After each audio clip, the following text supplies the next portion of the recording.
We're starting. Oh, Ready? Do you want to hold that highlighter? I do. Okay. Is that a problem? No. I just wanted to check. Pick it up like that. I do me, you do you.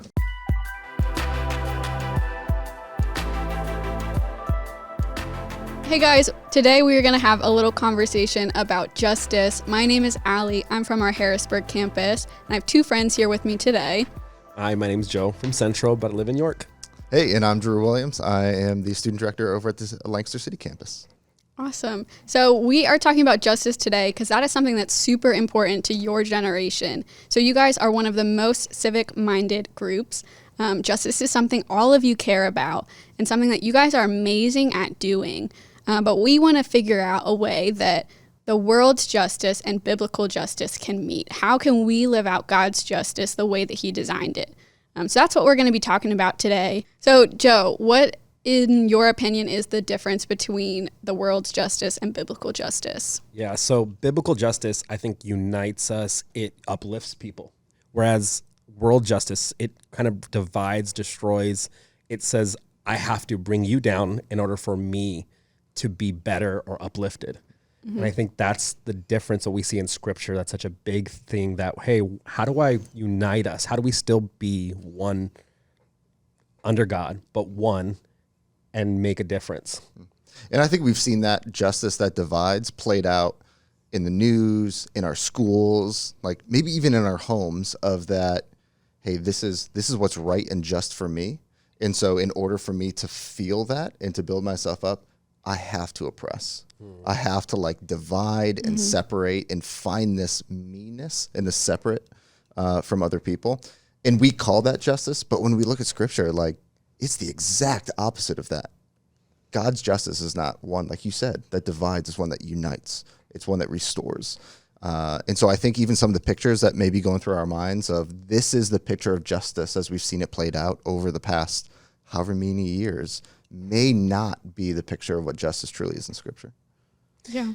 Yeah, and I think aligning that idea with who Jesus is and embodies is such a key thing to figuring out, like, how then does it look? How does it, like, have flesh on it that we can see it and live it out each day, that it's not just this idea, it's not just a philosophy, but this is, like, Jesus embodied justice as he walked through earth, and you see him in moments with people really uplift, like sometimes literally uplift them, and figuring out ways that he can unite us.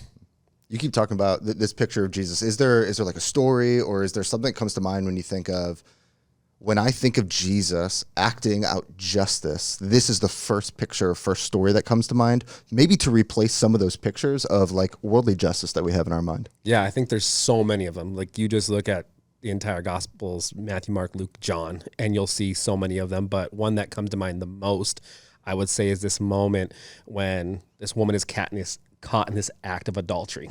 She's caught and she made a mistake. These religious men bring her before Jesus, throw her in front. And we know that this act that's done is not done in isolation. She's not done by herself. And Jesus does something really unique. He stoops down first and starts writing in dirt. And I think it's an important moment to notice, like, he like gets to where she's at.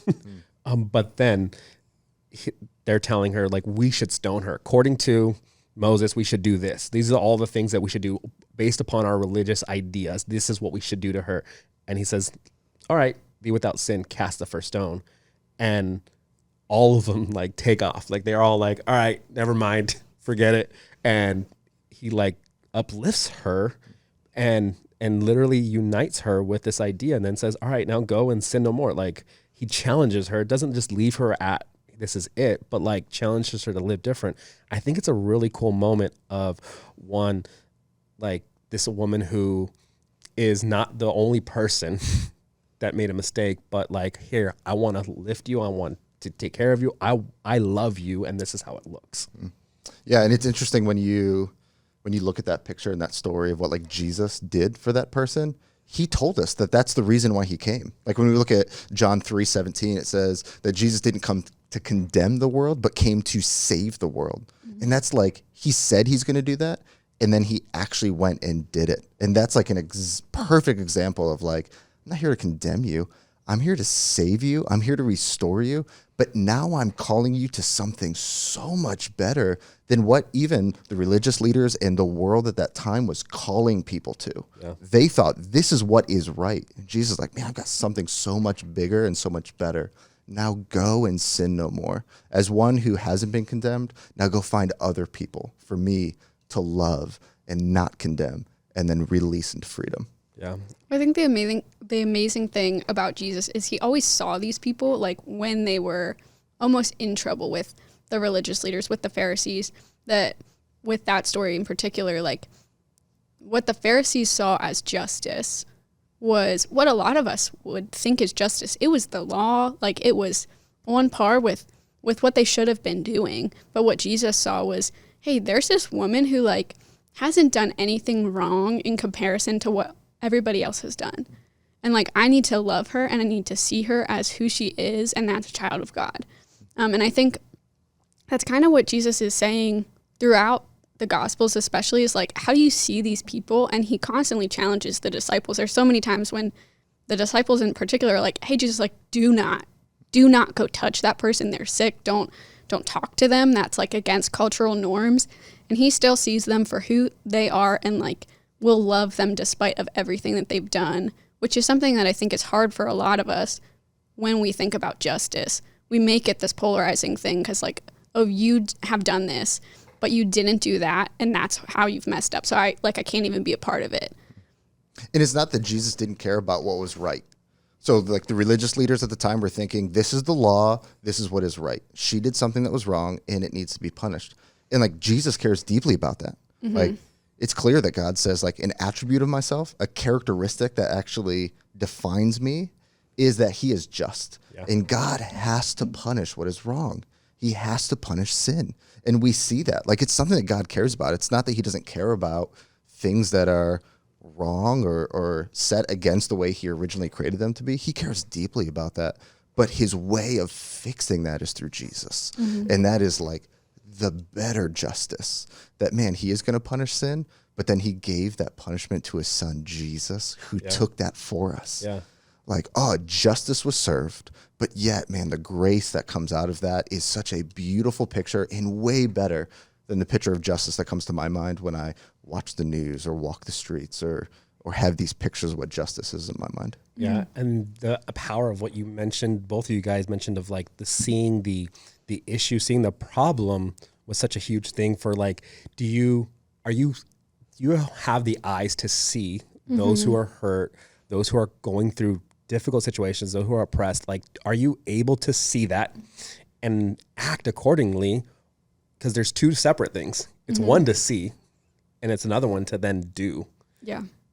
And that's what love is, right? Like it's doing something, it's acting, it's a verb, like that there should be action behind that. I am actually doing something about what I see that I could make a difference. So that story resembles so many other stories, you know, to think through the Good Samaritan in this moment that like so many people pass by him, even religious people, like pastors and leaders in that time can pass by them because why? I'm busy. And we could have tons of excuses of why we can't. I'm busy. There's more important things to do. There's this, and like walking at a pace that can see through the lens of grace that says, hey, I see people when they're hurting and I want to do something about that. Like I want to make a difference, and correlating those ideas of this idea of justice to love and being in act and not just something that I see. I think mercy is like seeing it. But then justice is then taking that step of like, now let me do something about it, that it's not just feeling for that person, but like, can I actually take the step? That's great. So I'm getting all the feels. Like, I love this. This is great. I'm starting to see the difference between biblical justice and like worldly justice. But now what? Like, we see that Jesus did it, but how can I do it? Yeah. Or as a high school student who's watching this, how can they actually go do it and it be different than what the world's doing? Like, what does that actually look like? I think it's kind of what Joe just said of like, you can walk by it, you can have the mercy to know that that's a problem, but what God is calling us to and what God's justice shows us is that there's this idea of a way that we can love people when we see them for who they are, we see them for what they need. And because God is just in this way, like we also need to be just. Like we need to change the posture of how we're just walking day to day, how we're talking with our friends. We need to have this posture of like opening our eyes and seeing the way that we can help people through meeting their needs, just through being just, because that's who God is and who he's calling us to be now. The greatest act of justice is this moment on the cross, right? Mm-hmm. Which was a sacrifice.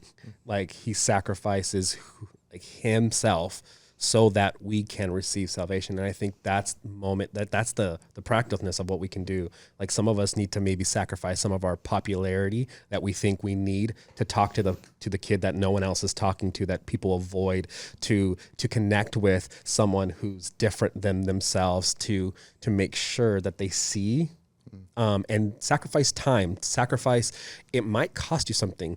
And are you okay with it costing something of yourself that you might give to someone in need? That's good. And you may be thinking like, hey, like I need some more examples, or I need a better idea. Like make sure you come back next week.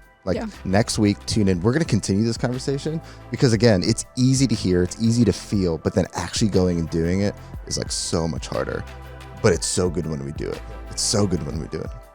Well, thanks for joining me for this conversation today, guys. We are going to continue this conversation about justice and how God is calling us to justice. So make sure you tune in next week for that.